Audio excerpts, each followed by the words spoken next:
महाराष्ट्र और झारखंड के चुनाव के नतीजे सामने आए। महाराष्ट्र के नतीजे ने सबको चौंका के रख दिया। कैसे अचानक माहौल बदल गया, पता ही नहीं चला। टीवी चैनलों पे एंकर की मुस्कुराहट बता रही थी कि प्रधानमंत्री मोदी का मैजिक वापस आ गया है।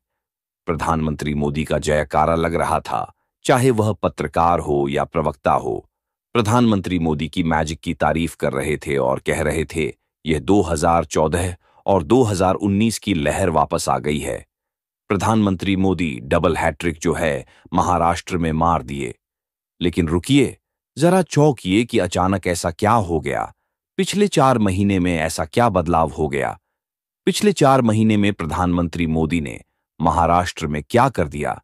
पिछले 4 महीने में प्रधानमंत्री मोदी ने महाराष्ट्र को आखिर ऐसी कौन सी योजना दे दी? ऐसा क्या अलादीन का चिराग महाराष्ट्र में प्रधानमंत्री मोदी ने घस दिया, जिससे माहौल बदल गया? पिछले 4 महीना पहले हुए लोकसभा चुनाव में बीजेपी का क्या बुरा हाल हुआ था? स्क्रीन पे आंकड़े आपको दिख रहे होंगे, इस आंकड़े पर गौर कीजिए। कांग्रेस को 13 सीट, बीजेपी को 9 सीट। तो फिर लहर किसका था? मैजिक किसका था? क्या राहुल का? मैजिक महाराष्ट्र में 204-224 के लोकसभा चुनाव में चल रहा था। 4 महीना बीते हैं। 4 महीना पहले महाराष्ट्र में राहुल गांधी की लहर था। राहुल गांधी का मैजिक चल रहा था। लेकिन इस 4 महीने में अचानक क्या हो गया कि मोदी मैजिक चलने लगा? जबकि यह चुनाव प्रधानमंत्री मोदी के चेहरे पर भी नहीं हुआ। यह चुनाव जो है वो क्षेत्रीय चुनाव था, राज्य का चुनाव था।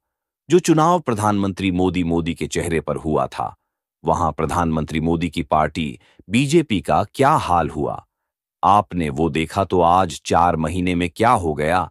सवाल अब उठ रहे हैं कि आजादी के 76 साल बाद जो देखने को नहीं मिला, वह देखने को दोबारा मिल गया है। कुछ दिन पहले हरियाणा का चुनाव आया, नतीजे आया और 76 साल में जो नहीं देखने को मिला था, वह हरियाणा में देखने को मिला और फिर दोबारा ये चीजें देखने को मिली हैं। एक राष्ट्रीय पार्टी, एक सबसे पुरानी पार्टी, 55 साल से ज्यादा सत्ता में रहने वाली कांग्रेस पार्टी चुनाव पर सवाल हुई हरियाणा में। और कहीं लोकतंत्र नहीं, यह तंत्र की जीत है, मशीन की जीत है। हरियाणा में उसने यह बात कही। महाराष्ट्र में भी उसने यही कहा कि पिछले 4 महीने में ऐसा क्या हो गया, क्या बदल गया कि प्रधानमंत्री मोदी का मैजिक वापस आ गया। फिर जो है सुप्रीम कोर्ट जाने की बात कही जा रही है। फिर ईवीएम पर सवाल उठाया जा रहा है। कांग्रेस ने कल एक बड़ी प्रेस कॉन्फ्रेंस की। पवन खेरा ने उस प्रेस कॉन्फ्रेंस की वीडियोस को जरा आप देखें। सीधा सवाल ईवीएम पर उठ रहा है। नागपुर में जो ईवीएम मिल रहे थे बीजेपी की गाड़ियों से, उस पर भी सवाल उठ रहा है। देखिए कांग्रेस की बड़ी प्रेस कॉन्फ्रेंस, पवन खेरा क्या कह रहे हैं। वीडियोस दिखाई देते हैं कि बीजेपी के नेता की गाड़ी में ईवीएम मशीन मिली। कल नागपुर में कल रात को 99 पर बैटरी, इसके बारे में आज तक जवाब नहीं दिया। वहां हम क्या आंख बंद करके, मशीनों पर आंख बंद करके, चुनाव आयोग पर आंख बंद करके चुनावी प्रक्रिया पर भरोसा कर सकते हैं?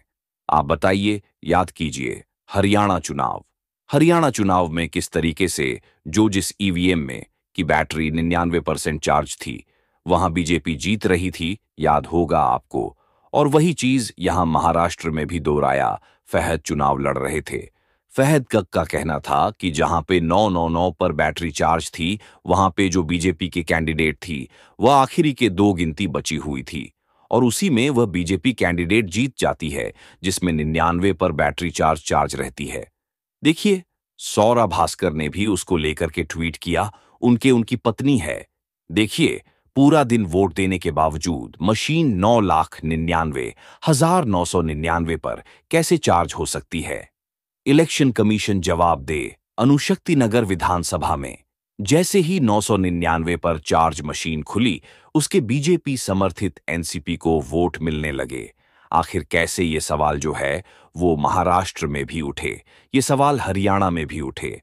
और हरियाणा का मामला अभी की खबर है, अभी की ब्रेकिंग न्यूज है कि हरियाणा के मामले को पूरा जो है कांग्रेस जो है, जो मीटिंग उस वक्त रखी थी और अभी पूरी तैयारी के साथ कांग्रेस जो है सुप्रीम कोर्ट जारी है, वो ब्रेकिंग न्यूज देख ले आप। हरियाणा चुनाव ईवीएम हैकिंग मामला हाई कोर्ट पहुंचा। कांग्रेस 14 सीटों का सबूत देगी 4 सीटों पर, मार्जिन 300 से कम, तो कांग्रेस जो है वह सबूत देने वाली है। नीचे खबर भी पढ़ लीजिए। कांग्रेस ने विधानसभा चुनाव में ईवीएम हैक का मामला पंजाब हरियाणा हाई कोर्ट पहुंच गया है। कांग्रेस के प्रदेश अध्यक्ष उदय भान ने दावा किया है कि चुनाव में 14 विधानसभा सीटों पर धांधली की गई है, जिसके लिए पार्टी के पास पर्याप्त सबूत है। कांग्रेस ने जिन 14 सीटों पर ईवीएम हैकिंग का दावा किया है, उसमें 4 सीट ऐसे हैं जिनके जीत के मार्जिन 3000 से कम है। वहीं एक विधानसभा सीट ऐसी भी है जिस पर भाजपा उम्मीदवार ने महज 32 वोट से जीत हासिल की है। हरियाणा। कुछ दिन पहले हरियाणा के चुनाव के नतीजे आए। आपने देखा किस तरीके से कांग्रेस, जो इतनी पुरानी पार्टी है, इतने साल सत्ता में रही है, अब वह पार्टी कह रही है कि यह लोकतंत्र नहीं है, तंत्र की जीत है।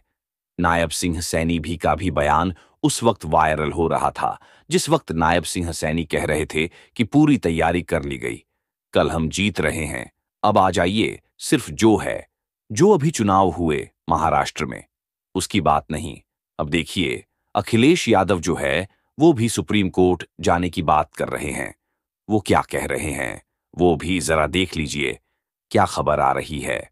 यूपी की इस सीट पर दोबारा चुनाव के लिए कोर्ट का रुख करेगी। सपा वोटिंग के दौरान हुआ था हंगामा। सपा ने कुंदरकी उपचुनाव के नतीजे को कोर्ट में चुनौती देने का मन बनाया है। पार्टी का कहना है कि वह अब इन संबंधों में कानूनी राय ले रही है, जिसके बाद वह आगे कोई फैसला लेगा। ये समाजवादी पार्टी जो है वह भी चुनाव लड़ रही थी। क्या हाल उत्तर प्रदेश में समाजवादी पार्टी का हुआ था? लोकसभा में आपको पता है, जब प्रधानमंत्री मोदी के चेहरे पर चुनाव लड़ा जा रहा था, और यह तो उपचुनाव था विधानसभा का। अब आए, देखिए उद्धव ठाकरे क्या कह रहे हैं। वही 4 महीने की बात उद्धव ठाकरे कह रहे हैं। 4 महीने में इतनी जीत पाने के लिए उन्होंने कौन सा दिया जलाए? लोकसभा और विधानसभा में इतना अंतर कैसे हो सकता है? इनका भी यह कहना है कि लोकसभा और विधानसभा में इतना अंतर कैसे हो सकता है। लोकसभा में जबकि प्रधानमंत्री मोदी के चेहरे पर चुनाव लड़ा गया था, और यहां तो राज्य के मसले थे, राज्य के नेता थे, उनके चेहरे पर चुनाव लड़ा गया, तो 4 महीने में ऐसा क्या बदल गया? भाई देखिए, संजय सिंह क्या कह रहे हैं ट्वीट में, वो देख लीजिए। चुनाव में हर जीत राजनीति का हिस्सा है, लेकिन बीजेपी का 149 में 133 जीतना अविश्वसनीय है। महाराष्ट्र के चुनाव किसी के पक्ष में ऐसा कोई लहर जमीन पर नहीं थी। सब कुछ के बावजूद मेरा अभी भी मानना है कि उद्धव ठाकरे जी को सीएम का चेहरा बनाना चाहिए। तो ये संजय सिंह कह रहे हैं।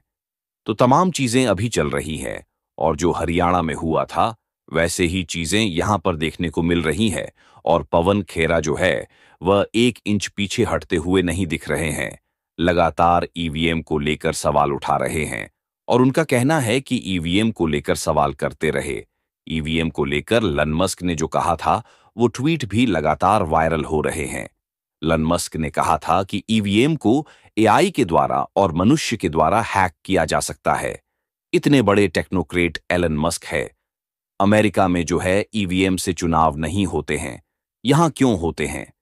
ईवीएम से चुनाव, ये तमाम सवालिया निशान जो है वहां पर उठ रहे हैं। अब सुप्रीम कोर्ट में जाने के बाद अखिलेश यादव ने कह दी।